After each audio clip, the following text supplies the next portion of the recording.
আজকে আপনাদের সাথে কিছু কথা আমি শেয়ার করব। দেখেন, আমরা সচরাচর যে মানুষগুলোর কন্টেন্টগুলো প্রতিনিয়ত দেখে থাকি, তো দেখা যায় এর ভিতরে কিছু কিছু ব্যক্তি আছে, তারা একেবারেই ফেমাস এবং খুব দ্রুত ফেমাস হয়েছে। তো এই লোকগুলা যখন মোটামুটি ভালো একটা পর্যায়ে পৌঁছে যায়, তখন এই মানুষগুলোর কাছে বিভিন্ন কন্টেন্ট ক্রিয়েটার, সাংবাদিক সবাই তার কাছে যায়। তো যাওয়ার পরে কী হয়, দেখা যাচ্ছে তার এত পরিমাণ বিরক্ত করে ফেলে যে তখন সে তারপরে কিছু বলতে পারে না।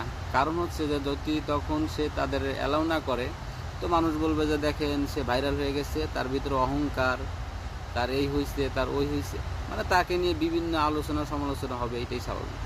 তো অনেক সময় দেখা যায় কি এই মানুষগুলো এই কথাগুলোর ভয়ে তখন আর সে তাদের করে না, তাদের সাথে সময় দেয় বা তারা যা বলে ওইটাই সে করে, তাদের সাথে ভিডিও বানায়। তো একটা সময় দেখা যায় কিছুদিন এই লোকগুলোও যখন মোটামুটি তার নাম ভাঙানোর পরে ফেমাস হয়, তো কিছুদিন পরে তখন শোনা যায় যে ওই লোকটা এই ধরনের বাটপারি করছে, ওই লোকটা এইটা করছে, ওইটা করছে। আমার কথা হলো ভাই, সে বাটপার হোক বা ভালো হোক আর যেই হোক, তুমি তার কাছে গেছো, সে তো তোমার বলে নাই যে তুমি আমার কাছে আসো, তোমার নিজের স্বইচ্ছায় তার কাছে গেছো। তো যাওয়ার পরে এখন দেখা যায় যে মানুষ মাত্রই ভুল ত্রুটি সবারই আছে। হয়তো তোমার কথার কারণে তার ভালো লাগে নাই, বা তার কথার কারণে তোমার ভালো লাগে না, এটা হতেই পারে, অস্বাভাবিক কিছু না।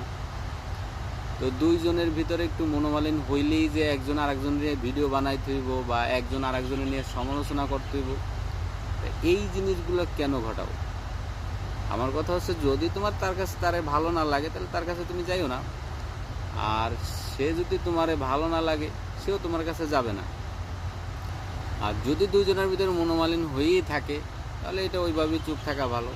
এটা মানুষের জানানোর ক্ষেত্রে আমার মনে হয় যে তোমরা দোনো ব্যক্তি মানুষের কাছে ছোট হবা, এবং মানুষ তোমাদের দোনোজনরা যতটুকু ভালো জানতো, আমার মনে হয় এর থেকে খারাপ জানবে। তার কারণ হচ্ছে কি, আমরা যারা সাধারণত আমজনতা আছি, আমরা তোমাদের সবার কন্টেন্ট, সবার ভিডিও দেখি। তো দেখা যায় যে তখন আমাদের দেখার উদ্দেশ্য হচ্ছে এইটা, আমরা ভালো লাগে এই কারণে দেখি, তাই না?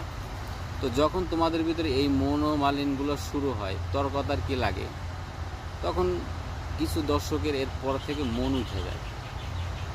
একটা মানুষের জীবনে ভুল হইতেই পারে, এটা অস্বাভাবিক কিছু না।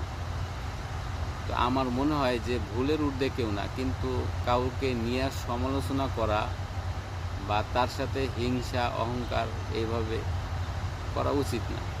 যদি তোমার ভালো না লাগে, তুমি তার কাছ থেকে সরে যেতে পারো। যদি তোমার তাকে পছন্দ না হয়, তুমি তার কাছে যাইও না। তবুও একজন আরেকজনের নিয়ে সমালোচনা করো না ভাই।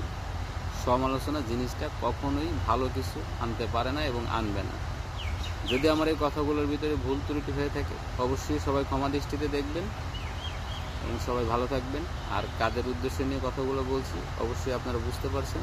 তো ধন্যবাদ, সবাই ভালো থাকবেন। আসসালামু আলাইকুম।